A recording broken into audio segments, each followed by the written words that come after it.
Welcome to the Make Your Mark podcast.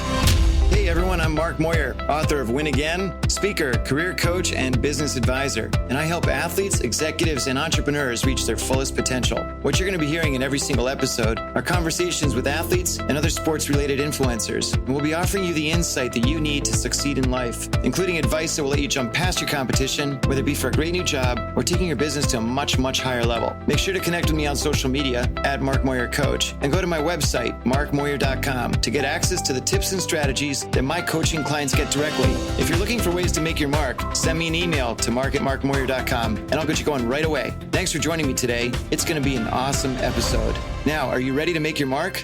Let's do this. Welcome to the Make Your Mark podcast. My name is Mark Moyer and I'm broadcasting to you live from New York City. Super thrilled to have you on board, whether you're listening here in New York, somewhere else in the United States, or anywhere else on our planet. Thank you for being here, and you're going to absolutely love today's episode. Corey Jackson is a guy who made it to the NFL and played, but honestly, it took practically no effort on his part to make it into the NFL. Totally kidding. He has an amazing story. Wait till you hear it. But before we start that, make sure you go to my website anytime, markmoyer.com, for access to these episodes. They're all over the map in terms of the types of guests I've had. They've all been great. They really have. And make sure you subscribe to the podcast on iTunes, Stitcher, Spotify, YouTube, wherever you're listening to this. Click on the word subscribe and do it. You're going to love these episodes going forward too.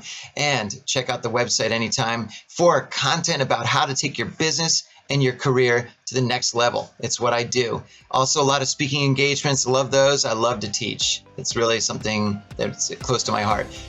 But enough of that. I can't wait for you to listen to this episode. Corey's a great guy. He's got a great business and a super story. You're going to love it. Happy listening.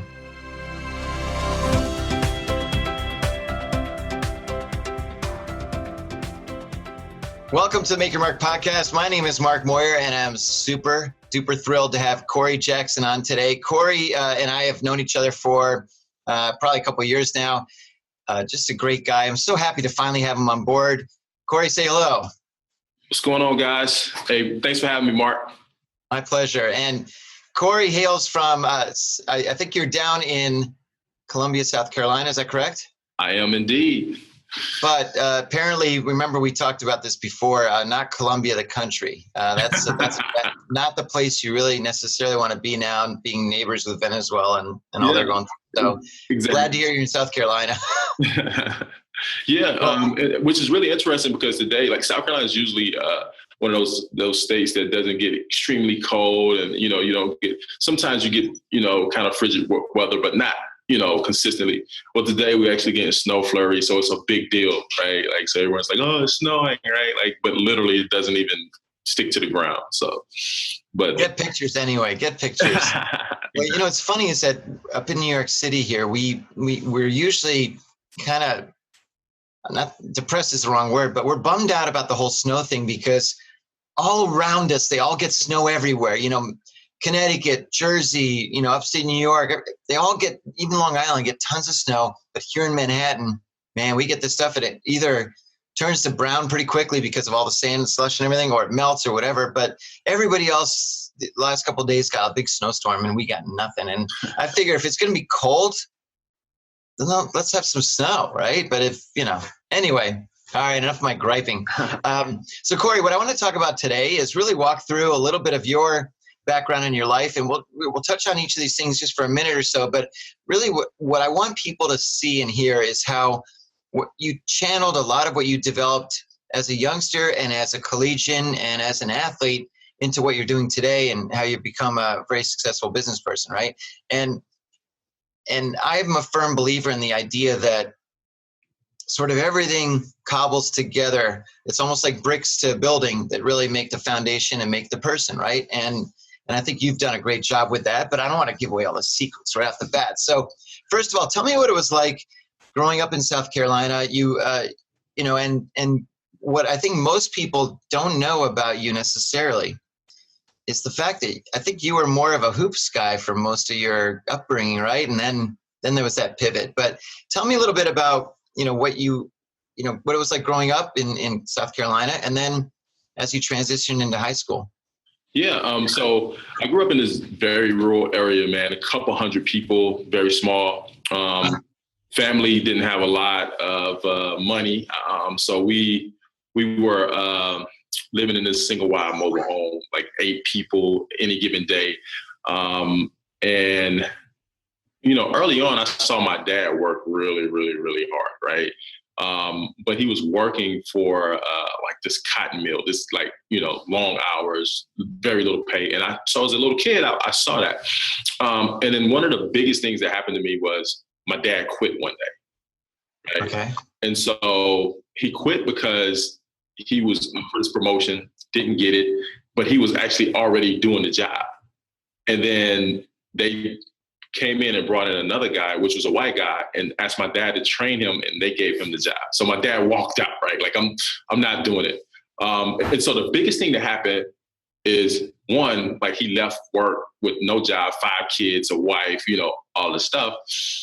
And he came home, right? Like he could have just kept driving, right? He could have been like, all these babies and, but he came home and he told my mom, she goes ballistic, right? And then what he does next changed the dynamic of our family forever. He drove by this building and he had an epiphany. I could put a business in this building. My dad, by the way, didn't graduate high school. So he wasn't an academic, didn't have knowledge of business or anything like that. Walked in this place, met the owner, spent like 30 minutes talking to this guy and convinced this guy to give him the keys to the building. My dad had no money, right? No experience, convinced the guy to give him the keys to the building. And he started a car wash, which was really interesting because it gave me time to spend with my dad. Like I was there all the time. It was his business. Like I could never go to the cotton mill and hang out with my dad, right? Right. And so I saw my dad paying people, writing checks, dealing with problems, solving problems. And that changed our family dynamic forever. And so that was a big impact on me. And, it made me want to control my own destiny for sure. Oh, that's great. I love that because, as entrepreneurs, and this as well as I do, there's so many things that happen behind the scenes that we don't see. And I think when they think about someone like your dad running a car wash, oh, well, that's easy. There's someone that drives up, they get their car wash, he gets the cash, he pays a couple people, turns off the lights, and then there's the next day.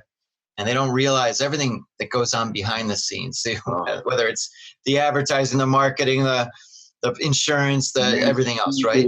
The whole nine, and so that experience was magnificent. And so, but I was a basketball player, so when I was 5 years old, I made up my mind. I said, I'm gonna be a professional athlete. Most kids want to be a professional. Of course, right.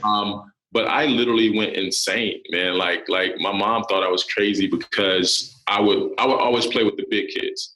Okay. So when you play with the big kids, you're gonna lose a lot, right? And so I'm losing, and I would come home crying every day, like literally, like I'm talking about hysterical.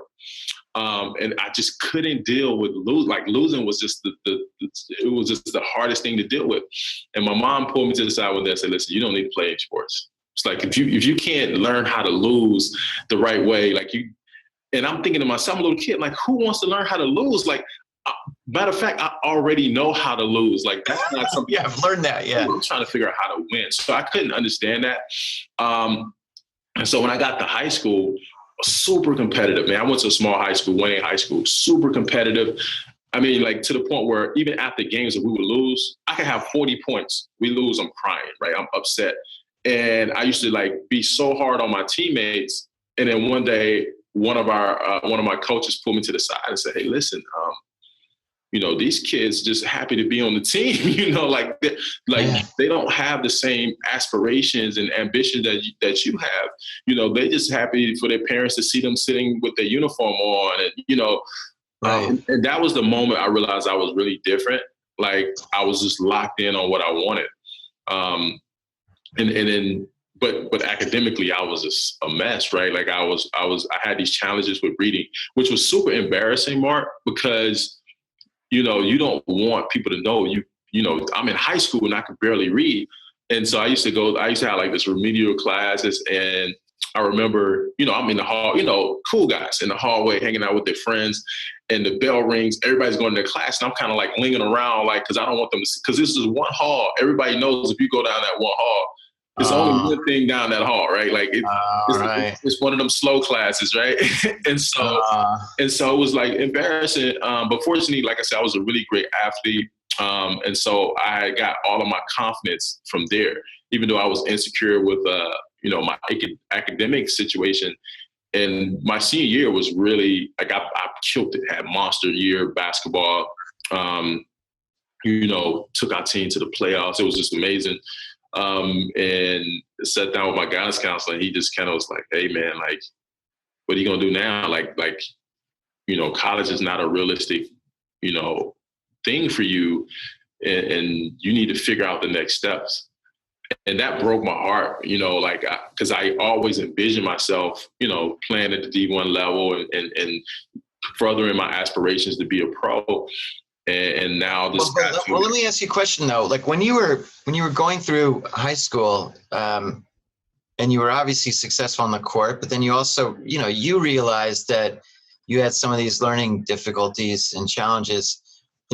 Was there any point where you were thinking, well, geez, can I get to college strictly on my hoops and just kind of wing it? Is that what you were sort of hoping, or? Yeah, well, and I don't know like what your experience is with individuals that struggle academically in school and things like that. Yeah. Well, yeah, we become very creative, right? So I was extremely creative on how to get what I needed to pass classes, and and so it was like an exercise, right? You're solving this problem and you're figuring out a solution. And although it's not maybe the right thing to do, you're figuring out how to do it. And I directly contribute that to a lot of my entrepreneurial prowess, because I've always had to figure out how to get things done in a different way, And so when you think about most entrepreneurs, what's the biggest problem, right? It's usually capital or access to capital or resources. And so I was conditioning myself the whole time, like, how do I get these answers? How do I, and then at the same time, how do I keep the secret? How do I, not allow people to see the real me? And so I'm doing juggling all of these things, and it just kept enhancing my skill set. And so I always think now creatively, like, how do we solve this problem? Most people try to throw a bunch of money at it. Before I throw money at it, I'm trying to figure out, okay, is there a better solution? Is there a better way? And so I contribute that to the struggles academically and how I had to move through my school years, because, that was something that was the only way I could get through it, is I had to figure that out. Wow. Well, look, and that's all part of the whole, obviously it's a skill set to become a successful entrepreneur, is to be able to pivot and kind of, I don't want to say the word wing it, because that sounds too half-assed kind of a thing, but really adapt, right? So you end up, this counselor says to you, look, you're a great basketball player, but there's nowhere out there that's ready for you yet. And from what I understand, you went to work for a very small company, one of the smallest in the country, right? Walmart. Yep. And then one day, what happened? So I'm working at Walmart. I take this job at Walmart. They pay me $7 an hour, and I did it for a year. I go through this whole process, and I'm miserable because I'm not living the life I wanted to live. And literally one day, I was kind of just sitting there having almost like this pity party, like my life sucks type thing, right? Like, yeah. And this thing just kind of came in my head, like, man, like, who did this to you? Like, who fault is this? And what I realized in that moment was like, no one did it. Like, it wasn't someone's fault. It wasn't something I could point to. But I also realized that nothing was stopping me. Like, what was the thing that was stopping me? Nothing, right? And so I did what I always did. I was creative, right? I was like, okay, I'm going to figure out how to get to what I want to get to. And I knew that traditional way wasn't going to work, because every college in the country said no, right? It's like, no, like your grades are terrible, and at the time, you're not even, you don't have a defined position. You're kind of a tweener type, and so every college said no. And so I said, well, what I'm going to do is I'm not going to apply, right? I can solve that problem. I'm just not going to apply for the school. And I'm not going to enroll in the school. And I'm not even going to talk to anybody at the school. But I'm going to go to the bus station. I'm going to buy this ticket. and I'm just going to show up. Right. And so that was my solution to getting rejected. Right. I'm saying, well, you can't reject me if I just come and show up. And so I'm literally terrified out of my mind. I'm 19 years old, but I've never been out of the state of South Carolina before. And I go to this bus station to buy this ticket, and I couldn't afford the ticket. So I'm at the bus station. The lady tells me how much the ticket is, and I couldn't afford it. It was a round trip ticket. And so I sat there for a moment, and I said, well, how much is the one way? And so she tells me the price of the one way, and I have enough money to pay for the one way ticket. So I buy the ticket, The amazing part of the story is, I'm on this bus, and I always tell people, like, when I'm doing speaking engagements and I'm talking about this process, I'm on this bus, man, and literally, if I had enough money to pay for the round trip ticket, we wouldn't be talking right now. Because literally, as the bus starts to go, and we're going from town to town, and buses stop like in a million places. Yeah, right. Greyhound, and we going town for town. Every time the bus stop, I want to get off, and I want to go back home. But I have a one-way ticket, and I don't have any money, and I don't, and so I'm stuck on this bus, and I have to stay on this bus for 2 days. And I think that's the hardest thing, and just to tie this into entrepreneurship, it's the hardest thing to stay on the bus, right? Like, so you start this company, and you're going through this process, and you get all this turbulence and bumps in the road, and people got new ideas, and you're tempted, like, oh, I should try this, or I should do that. And the hardest thing is just to stick to it and stay on the bus. And so that was a part of the process for me. I had no choice. I had to stay on this bus. And so the same thing with entrepreneurship. You stay on the bus until you see it through. And so I get there, get off the bus, call the school, get in touch with the head basketball coach, and just, man, my name is Corey Jackson. I play basketball. Just tell him all these things. And the guy was like, well, just send me some film and some stats, and I'll let you know if I want to recruit you. Right? It's like, yeah, I'm not going to be able to do that. She's like, yeah, I'm going to do the film in person. Yeah. I'm at the bus station, man. I need a ride, And it was an amazing moment because the phone goes silent. I'm thinking the guy hung up, that type of thing. And then finally he asked me how big I was, and, went through that thing, showed up, picked me up, and then proceeded to tell me he couldn't help me, right? I got 25 basketball players, and, junior college, right? Like, it's no resources. This guy got 25 basketball players. He's trying to figure everything out. He's like, man, I can't help you. I don't know what you're going to do. He drops me off at the admissions office. Now they're trying to get me into school. And we're going through this whole process. They're like, well, we think we can get you in. How are you going to pay for this? I have no money, right? And I'm just like, I'm like, oh, yeah, don't worry about it. I could pay for this. And so I walk out of the building not knowing what the heck was going on. Like, I don't know, like, where I'm going to sleep, what I'm going to eat. I don't know anything. Just so happens the gymnasium is like about 50 yards away from the admissions office. So I'm walking up, and the doors are open. You know how those old gyms are. Yeah. So they have the doors open, and I can hear the guys in there playing. So I walk in, I sit down, I'm watching. And eventually the coach said, hey, they just playing pickup. You want to play one, a game, feel free. I walk on the court, Mark. The guy on my team shoots this horrible, awkward-looking three-point shot. I go in for the rebound, tip dunk on 3 guys. Coach stops the game.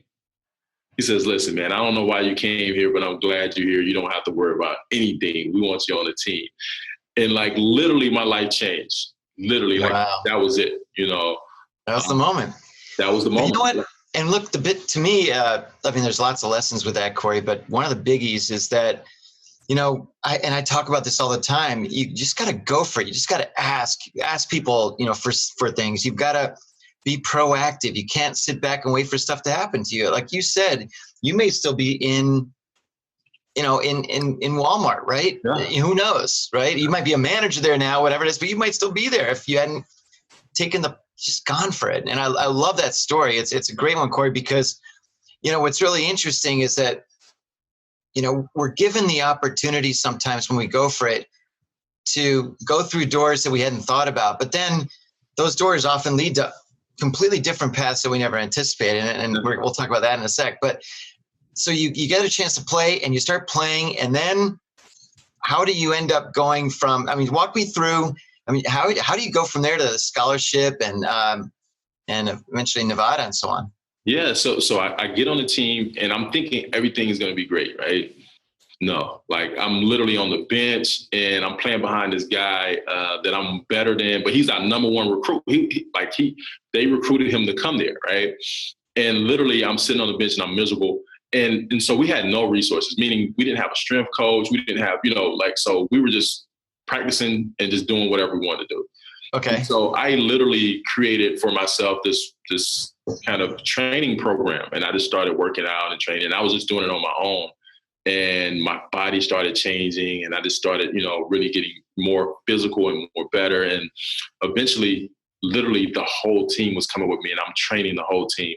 And I the guy ended up quitting. He had some personal issues. JUCO, man. You get all right. But he had some personal issues going on. He quit. But the coach, I wasn't the guy. So the coach ended up starting another guy. And I remember I was devastated. I was just like, man, I was his backup. He quits. And then the coach starts someone else. And so I remember just having this moment where, this defining moment, it's like, I should just go home, man. Like, I didn't come here for this. Like, I'm working my butt off. I'm doing all this work and it's not working. And then I remember having this thought, like, it doesn't matter.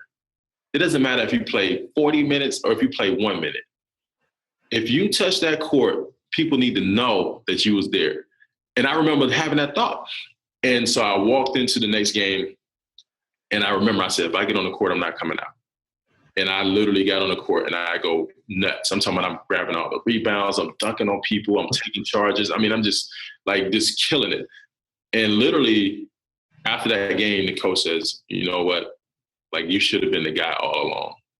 But no one would have knew that if I didn't go through that, right? Like, I didn't know how strong I was, or like, I didn't know, like, creating a whole program for my team. And I became a leader without even trying to be, And so I became one of the best junior college basketball players in the state of Texas. Ended up getting a scholarship to the University of Nevada, where I became one of the top rebounders in the nation, averaged a double-double, had a great basketball career there. Everything ended, didn't get drafted into the NBA like the grand plan I had. But I got tons of offers, Mark, to go overseas and play. And I just couldn't get my mind around it. I felt like I wanted to play. I'm so competitive and I wanted to play at the highest level. And it wasn't even about the money at the time. Like, cause I got offered like really good money, anywhere from $22,000 to $30,000 a month just to go play basketball. And you're talking about out of college. So I was, but you weren't, but had you been working on your Greek or your Italian or whatever? I mean, like, one time, but, and so I didn't want to do it. And so I decided to come back, and I still had some classes to take. And here's how things work, Mark. Like, this is like how the things that you struggle with actually helps you, right? And a lot of people don't know that or think that. So I struggled a lot academically. So I was really slow.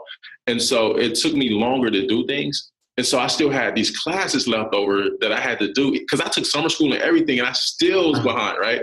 Okay. So, but because I had to come back to campus, I walk on campus and one of the football coaches said, "Hey man, you were my favorite basketball player." He was like, "But you were playing the wrong sport." And so now I'm like, what do you mean I was playing the wrong sport? He was like, "Man, you should have been playing football." He said, "You got a 5th year, you should come out and play football." And that's how that all happened. Like, I wouldn't even been on campus if I would have been academically, on the level that I should have been on. And so I was on campus. He invited me out. I go out for a semester, and I go through this. It's the hardest thing I had to do, learn how to play football from being a basketball player. And I ended up getting through the season and just only played 12 plays, and now I'm like, okay, I'm gonna take basketball seriously now because obviously football is not working, right? And we had a pro day, and I wasn't even gonna go to the pro day. And one of my coaches called me. He was like, "Man, you need to come over here because we have 30 NFL scouts asking about you. They want to know where the basketball guy is." And I'm like, what? Like, whoa, what? Yeah. And literally, man, I'm in phenomenal shape, man. I was about, 265, man, maybe 10% body fat. Phenomenal shape. I go in and just kill it, kill the workouts. and walk off the field and my phone is blowing up. It's agents calling. They're like, man, we want to represent you. Long story short, got the draft day, had about 8 teams that wanted to draft me. The Cleveland Browns called, was like, hey, we want you. And I signed with them, you know. Well, there you are. So what's incredible about this, because I recently recorded an episode with a guy who also played in the NFL, and then, but he, it's so, you had a different path to the NFL clearly, because most kids that end up in the NFL, they started playing when they're, Pop Warner, 4, 5, 6 years old, whatever it is, and they grow up that way, end up in the NFL. Here you are, you're doing this, you're dribbling a basketball, and then poof, you're in the NFL. It's a crazy story. It's amazing, right? Mm-hmm. But what's also cool is that, you've attained this, such a small percentage of people make it to the NFL, and here you are. So I know you played, and I want to move through this part a little bit quickly because I want to get to the what you're doing now and so forth. But, you sort of played for 3 or 4 years in the NFL. You managed to get in for a little bit. So tell me a little bit about, because I know you had the practice squad time, and then you were actually played for a little bit. What was it like when you were first, you go out there for a game, you finally got the game, the fans were all there, and you're like, did you do one of those like, oh my God, look at this, I finally made it? Or was it more like, another day at the office? No, it was overwhelming, man. It was kind of one of the greatest feelings. It's even hard to even explain or articulate and put into words, because you come out of this tunnel, right? And this is something you've been watching your entire life, like you see it, and all of these people are just like screaming, and like, so I'm nobody, right? But they know me. Because like you talking about diehard fans, like people like, sure, they know the last person on the roster, they know all the practice squad people, and it's like, hey Corey, and it's this amazing experience just to kind of walk out on that field, and then you see guys that you've been watching play, over the years, like you see them, Eli Manning, Tom Brady, and you're like, man, this is crazy, right? And so it's one of the most remarkable feelings that I ever had. So who were you playing that game? Who was that game against? We actually was playing Green Bay, and so this was back in 2003. So Brett Favre was still there, right? Right. Yeah. And I mean, Brett Favre. You know what I'm saying? I was like, man, this is Brett Favre. Like, it was You're like, he's like 6 feet from me. Oh my God. Right. Yeah. It was just amazing. And when we played teams like Peyton Manning, we played guys like that. It was just, and then what happened, it kind of flips the switch for you. It kind of makes you know, like, anything's possible. Like, anything's possible, period.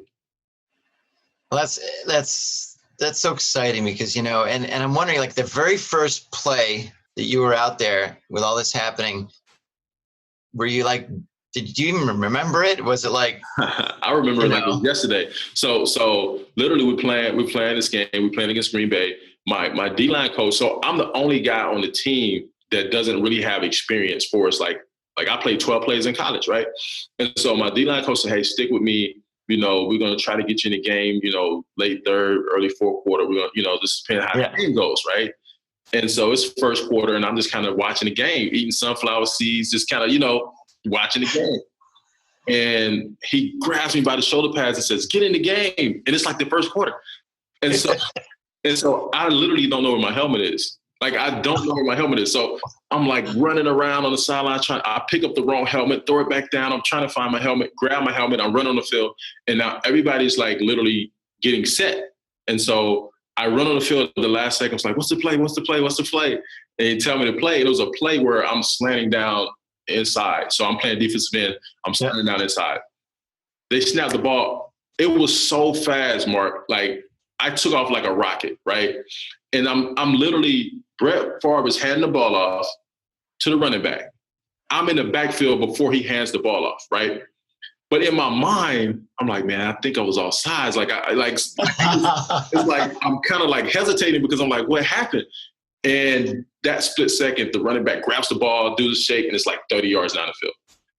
And I look to the sideline and I see my D-line coach like, come on, big fella, come on, sit next to me. You done for the day. And I was just like, oh my God, like that was my opportunity. I could have hit this guy, made him fumble. I mean, everything would have been like crazy. And I hesitated, man. I froze, but that was my first experience. It was it. I'll never forget it. That's great though, because it's funny. A lot of us, when given that sort of quick moment on the stage and so forth, look at this, that's not unusual what happened to you. And, it's funny because, what you said there about how you almost felt like you were offside because it almost was like almost too easy, right? Yeah. That you got in there. I think that's a great metaphor, whatever the example or analogy for what a lot of us go through when we're suddenly in a position of either teaching others or whatever it might be, that it almost seems too easy, or you almost think like, how come these other people who are experts don't know this already? I can't believe I'm teaching them.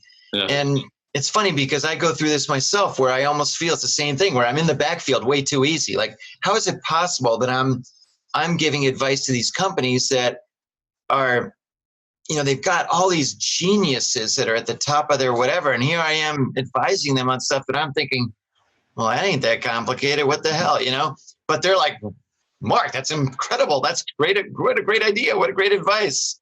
And it's the same thing, Corey, because I'm sure you see it all the time now with what you're doing, which is so. And I want to use this to sort of jump into that because, I know that you played for a couple of years. You were. You got injured and so forth, and then you decided to retire, but you'd started already thinking about things before you retired. Tell me a little bit about I want to hear about that transition, Corey, that you went through from, what was the day that you sort of, I don't want to say that day that you woke up and said, you know what, I need to leave the game, but what was that time like that you'd gotten injured and you weren't playing and so forth, and then you said, you know what, it's time to have my own business? Yeah, actually, so before that, my path to the league and how everything happened kind of opened my eyes early. So when I got to the league, my rookie year, I started my first company. And so we were invested in commercial real estate, specifically multifamily. And so I really got in the mix early because I knew how quickly and how fleeting it could be. And also I knew how hard it was even just to be there. And so I wanted to take advantage of that. Now, well, wait, time out. So how did you know how to start a company? How did you learn that? What was that? Amazing thing, man. Like literally, like when I told you, like the Cleveland Browns said, hey, we want to sign you. And I signed that contract and my mind said anything's possible. Like that's how I became who I am now. Like, so I didn't get educated in college. I didn't get educated in high school. I got educated post high school, post college. And I started reading all these books and I started calling people, like literally calling people up like, hey man, I see you doing this. I want to learn more about it. Like really getting educated and just betting on myself. And I think, I always thought I wasn't smart. I didn't know, like the first time I heard someone say I was intelligent, I was 25 years old. Wow. And so I always thought I wasn't smart. And then I started consuming all this information. And what I realized was I was excited about it. And it was something that I wanted to learn and I wanted to know, even if it took me longer to read it or longer to go through it, I was willing to do it because I was excited about doing it. And so I went through that process. And I started educating myself, and then I had some people around me. I talked to them. It's like, hey, you have to do this, and this is how you start the company. Do you want an LLC? You want a C corp? You start going through all that process, and then I'm still going through my career, just really trying to So my first year, I was on the practice squad, and the second year, like that spring, they sent me to NFL Europe. I go there, kill it. 9.5 sacks, defensive MVP. We go to the World Bowl, the whole nine. Come back, make the team. Right. And so now I got momentum and I got my thing going outside of the league. I'm excited. The next year, that same year, our coaches get fired. Right. And so in the league, like it just anywhere, like college or the league, the coach that bring you in is the most likely coach that's going to be on your side, and they're going to try to get you to where you want to be. When our coaches got fired, like everything changed. They brought in new coaches. They traded away almost our whole D-line, kept me, right? And so what happened was I'm playing out of position. I didn't, we went from a 4-3 to a 3-4, playing out of position. I'm trying to tell it quickly, playing out of position. Yeah. And so it didn't work. So I went into the head coach and said, listen, I need you to let me go because I don't like, this is not working. Like my body's getting destroyed. I'm playing out of position. And he was like, man, listen, we can let you go, but you're under contract. It's, it's going to cost you $500,000 to get, And so I literally had to give up the $500,000. Did not know if I had another team to go to, and a week later, Denver Broncos called.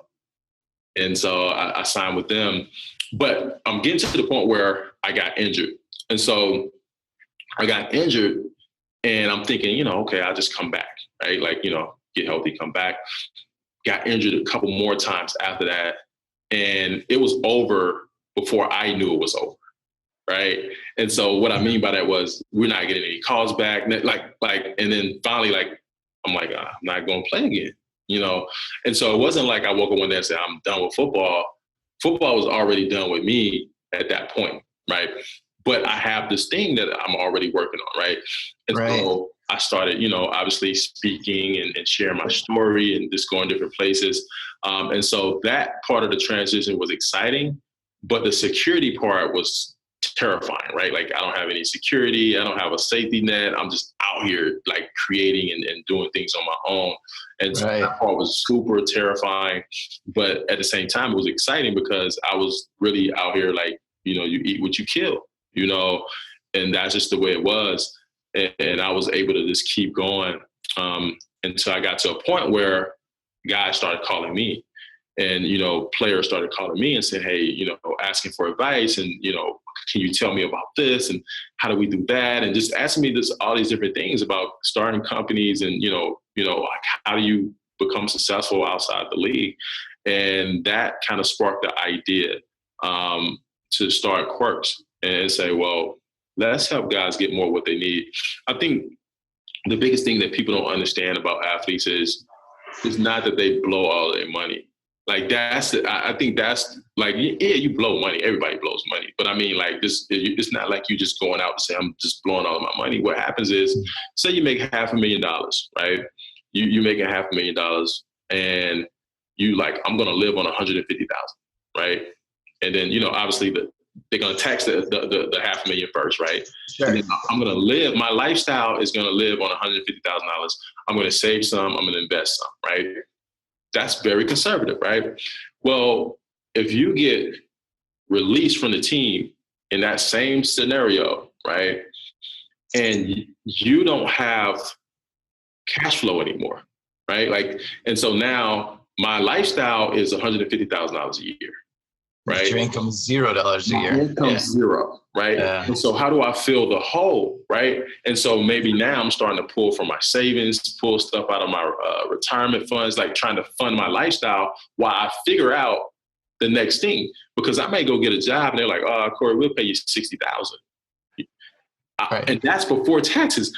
I was living off $150,000, right? And so there's this big issue with cash flow and how do you replace that income and what do you do? And so we created solutions around that. And so a lot of guys need to get their next career, that impactful career, and they want to see a path to 150, 200,000, 300,000, right? Like what's the path to that? And so we set them on that path by connecting them with the different companies that we have in our network and what we're doing. And then from a brand perspective, I think what people don't realize is in theory, right? It's always great to say, oh, I'm just going to, promote my brand. I'm going to work on it. I'm going to monetize it. And so it sounds good in theory, but I just told you I made $500,000. It got taxed. I was living off 150. I have some in savings. I have some in investments. Now you want me to pay you 10 to 15 grand a month to help me monetize my brand, which will take maybe a year and a half to really start to generate revenue. I can't do it. You know what I'm saying? Like, I can't do it, right? And so you find yourself in no man's land. And so we get so many people like, we're going to help them with this brand. It's like, well, what we're doing at Quirks is betting on them for a long term.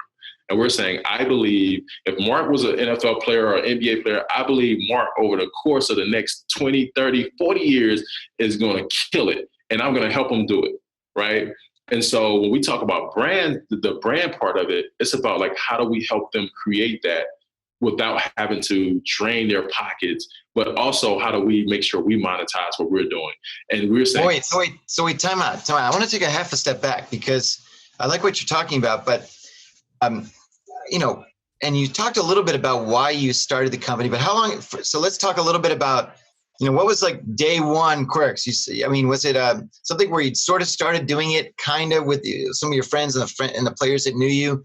And then there was a day that you said, you know what, let's do this. And so when was day one of Quirks? So it's been about 2 years now. So it's been about 2 years. Right. And so initially we just went all in on kind of the social aspect. We said, hey, we're gonna bring all these guys on our app. We're going to let them communicate, talk about all the things they want to do, and then we're going to help them do it, right? Okay. Well, we found out that guys didn't really want another social experience, right? Like, we're already managing Facebook, LinkedIn, Snapchat. Right. We're managing all these different things.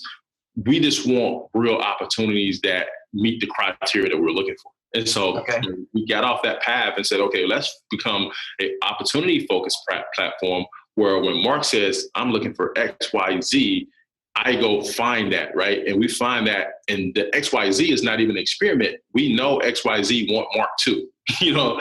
And so then we started connecting those dots that way. And that's why we said we bet on athletes long-term. It's really about our partnerships and the relationships that we monetize are the companies or the entities or the brands. And for the athletes, they're able to take advantage of that. And then if they're looking for additional services on top of that, then we can talk about how to help them in addition to that. But we understand. Give me that's great. This is awesome. So give me an example of, so I've just, now is it, well, first of all, let me take a step back. How many athletes do you have currently, give or take, on the platform, would you say? So we quickly, day one, we came out, maybe that first week, we got up to about 1,200 athletes that came on. And that was strictly word of mouth, man. It was just like, hey, it's something new. Check this out. Yeah. Wow. And now we're well over several thousand. That's amazing. So out of those, okay, so let's say now out of those, give or take 7,000, what percentage of them are current versus retired, would you say? So the majority are retired. Okay. So the very small percentage of current guys. All right. And the main reason for that is we really focus on the retired guys. I mean, I think the current guys are really awesome. They have a different type of leverage and things that we can access and help them with. But for the most part, like the meat of the platform is retired guys or former college guys who, you know, are looking to get to the next level from a professional standpoint. Okay. So let's say I played for the, Detroit Tigers. I'm a baseball player and I'm retired. I've been out for 5 or 6 years or something. And I check out Quirks. What kind of, let's say I'm either not working or maybe I want to start a business, but I'm not really sure what, or, you know, what kind of resources would I have access to on Quirks? Just give me a couple examples. Yeah, absolutely. So what happens is you go through, you fill out the form and you tell us really as much as possible about what you're doing, what your background is, what your experience is. Okay. And that gives us some sort of insight into where you're trying to go, right? So if you're a person that you don't have no idea, we're going to ask you, what's the most urgent problem? What's the most urgent thing to you? Because some guys may be like, the most urgent thing is I need to make money today. Right. And so if that's your thing, like I need to make money today, we can literally put you in front of 5, 6 different opportunities that can pay you and you can work in that space. It may not be necessarily I want to be, you know, X, Y, Z. It might be like, I need to make money, so I need a job. And so that's a different scenario than someone that comes and says, hey, over the last 5 years, I've been working into, you know, retail, and I'm looking to, you know, get more of those type of opportunities. Or I just started my own company and I'm looking for the distribution, or I'm looking for partners or channel partners. Now you have more information and insight to be able to say, oh, well, we got some channel partners that may work good for you. And then we go out and balance that against our network to make sure it's a good fit. So no one time gets wasted, because the last thing we want to do is waste people's time, right? Yeah. So we want to make sure that if Mark is a good fit, then that's what we connect it to. If we know it's not a good fit, we're not going to waste your time saying, hey, you need to talk to this company or that company. And one of the things that we really focus on is, the reason why we focus on the opportunity is because we reverse it back into a real person. And so if you focus on, like what happens is with athletes are trying to focus on networking. And then, so they're like, hey, you need to get networking, you need to get out there and you meet 1,000 people. And out of those 1,000 people, like most of them can't help you do what you're trying to do. You may be more valuable to them than they are to you. And you get drained and just kind of burnt out, just trying to get through all this process of meeting all these people. And so we said, we're not going to do that. We're going to say, here's the opportunity. Now let's reverse engineer that and connect the dots that way. So let's talk about where you see Quirks going forward, because look, you've got this, 7,000 athletes, I don't know if it sounds like a lot to you. It sounds like a lot to me. That's a lot. That's a chunk of potential spending capital right there that you've got access to right now. And so you've got then these service providers and people that are on your app that are providing the services that these athletes and former athletes want. But how do you think, or what are some of the ideas you might have about growing this, whether it's going international or if it's, where do you want to take it over the next sort of 3, 4, 5, 10 years kind of a thing, ideally? The thing that we see, Mark, and it's funny that you mentioned international, because we get a lot of international guys. We get soccer guys from Australia or from Germany, and they're like, hey, man, we're trying to figure out opportunities because everybody wants them, right? And so what we really see, like, over the next 3 to 5 years is so right now today, just to give you a perspective of where we are, we're probably about 75 to 80% career focused, meaning we know guys need to start a career and make money and be able to take care of their families, because that's the demographic we're serving, right? And so, but what we also know is those same guys, in addition to other guys, they do have entrepreneurial prowess. They do have brand equity. They may not just be able to afford to be able to invest in that at the moment, right? And so over time, we're going to create this process where we're investing in them, right? And so we're saying, okay, here's how we build this, create this, and it's going to be under our umbrella, and it's not going to cost you an arm and a leg, but we're going to get a piece of everything, right? Every time we create new opportunities for you, we're going to get a piece of everything. And if you think about how big that could be, just off of we talked before, Mark, where guys are not monetizing opportunities just because they don't have the resources to do it. But over time, every athlete that has the mindset to do that, they should come to Quirks, because we can help them build it and then manage it over time. So over the next 20, 30 years, we're building and managing these things for them, and they're not coming out of pocket trying to afford things that they can't afford, because most of these guys, like I said, never made $10 million, never signed a $5 million deal. Right, right. But people don't always understand that. No, they definitely don't. In fact, you're Corey, to me, you're the sort of almost, I don't want to say perfect example, but a perfect example of an NFL player who can tell the world that he played in the NFL, but you're not the guy that made tons and tons of money. You're the guy that busted his ass to be on those teams, that practiced, hours and hours a day, that went through the pain that's involved with the sport and the challenges that are involved with staying sort of fit and active day after day after day to be able to stay at the top of your game. But you didn't bag the big contracts that, we read about, ODB or, Eli or whoever it is, right? Or, and 98% of the NFL it's tough, man. So I think what's really important for people to know out there is that it's so essential for a lot of these retired athletes to really get a leg up. Once they get a little bit of a push, I mean, these are guys that have been, and women that have been coached their whole lives. They're used to being coached. They're used to taking advantage of, like, they've got the athletic mindset. They've got everything that they bring to the table as an athlete is, and you know this, I know I'm preaching to the choir, but the companies love to have people like that. And great companies get started by athletes that become entrepreneurs, right? They just simply need a little bit of guidance from those who've been down that road already. Yeah. And I think that's fantastic. Look, so I believe that, for everyone listening right now, whether you're an athlete, a former athlete, or even a non-athlete, but you maybe can provide a service to athletes, you got to check out Quirks. Go to the website, quirks.com. You got to check out, obviously check out Corey's Twitter feed. Give me the handles on your social media. Yeah. So we're on Instagram, Quirks app on Instagram. My personal Instagram is Winning as a Lifestyle. So, I kind of, share my perspectives a lot through that channel. And then also Quirks app on Twitter as well.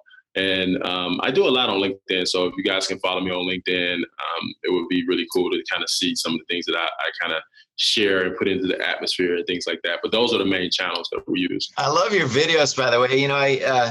It's funny because there's a TV show that I watch a lot where the character always seems to be eating when he's talking. And in your case, Corey, when you're talking, you always seem to be walking somewhere. Like you're always on the move. Like I'm watching you doing these videos and you're like, yeah, I'm on my way to whatever. I'm out. And I'm like, he's always on his way somewhere. I like that, and it's a great sort of metaphor for you in your life, right? I think it's great. So look, I like to wrap things up a little bit with this little segment I call Hit Your Mark. And it's just a couple of quick questions that still pretty easy to answer, but they're fairly quick answers, all right? Number one, during the course of your time in the NFL, you played with a bunch of different guys and hung out with a bunch of different guys and so on. Who would you say would be your, who was the favorite player you were able to play with anyway? I say just from a pure greatness standpoint, when you see them every day and how they work and how they move, Champ Bailey. I mean, the guy was just, so locked in every day. It was just amazing to watch. That's great. Good answer. And today, if I threw you a basketball or tossed you a football, which one could you handle better? Probably basketball. Yeah? Do you still play? I have sons, so my oldest is 8, so he's always trying to challenge me. So, but I don't play like competitively, like go out pick up games like that. But I play around with him. That's cool though. And give me 3 people that, alive or dead, that you would love to have dinner with tonight. Jay-Z. Probably Malcolm X. And Warren Buffett. Oh, nice. It's interesting. I get some really great answers when I ask that question. But Jay-Z would be really interesting because he's a guy that, look, talk about somebody who really figured it all out, right? Yeah. He really did. And Buffett, what's interesting about him is he figured it out, but he figured out, he was all about, tried and true, long and steady wins the race and all that kind of thing, right? And the simplicity, man, it's really like when you look at him and the simplicity in which he does things, I think that is something we can always take more from because sometimes you want to make things more complicated than what they should be. Oh, I'm all about making things easier. I always tell people, because of my age and because of other stuff or whatever, I say to people, look, I only have a few brain cells left that are kicking around and available. I got to make sure I, prioritize those things. I don't have enough for everything, right? So I think that's great. Look, and lastly, I want to talk to you because you've got kids and so on. What kind of, legacy do you want to pass on to them? It doesn't mean you're near your end or something, but just simply, what are some of the lessons and, how do you want them to see you and other people to see you? Yeah, my wife and I, we talk about it all the time. She's actually an attorney and she does a lot of estate plan and so we do things together around that. But I think just what my dad gave me, that ability to control your own destiny and when you control your own destiny, there's so much that come with that, but taking responsibility for that and just saying, okay, win, lose, or draw, I'm going to take the last shot, and I learned that from him. And hopefully that's what I'm giving them as well, the ability to control their own destiny and understand. And the other thing, Mark, is you can't lose. I think people don't understand that. I think people really don't know that you cannot lose. As long as you're continuing going and you're fighting for what you want, life has to adhere to it. The universe has to adhere to it.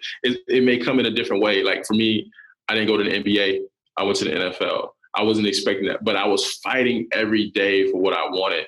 And I looked up and I was somewhere special, right? And it's the same thing with what we're doing in life. Like you cannot lose. You're going to end up somewhere great. It may not look like what you thought it was going to look like, but you're going to end up somewhere great for sure. Oh, Corey, man, that was so well stated, Corey. And I'm a firm believer of that too. And I think that what you'll see is that, the harder you push and the farther you push it, you may be pushing towards something you don't even know is going to happen, but you just got to keep pushing, right? So, Corey, thanks so much for being on. I really appreciate it. You clearly have shown everybody how you've made your mark, and that's what I always like to talk about. And somebody who's making really a positive impact after he's left the game, right? And that's something that you're doing, especially with Quirks, where you're teaching people that really can use the help and the advice and the guidance and the insight, and you got it there. So thanks again for being on, Corey. And Mark, we'll be talking a lot, man. I'm gonna do a spinoff and call it "Make Your Spark." Wait a minute, you can't have that one. I don't think. Maybe you can. Anyway, I'll sell it to you. An inside joke for you and I, by the way. I understand. Well, we'll be doing a lot more going forward in the future. But thanks again for being on. And listen, have a great rest of your day. Absolutely. Appreciate it, Mark. Thanks, man. My pleasure. Anytime. Thanks so much for joining us today on this episode of Make Your Mark podcast. The goal of the podcast is to help you find ways to make your mark, to succeed in life, and to jump past your competition. Be sure to leave me a review on iTunes and Stitcher, and subscribe to be the first to hear new episodes. If you're looking for ways to make your mark, send me an email, mark@markmoyer.com, and I'll get back to you right away. Thanks again for listening, and we'll see you next time.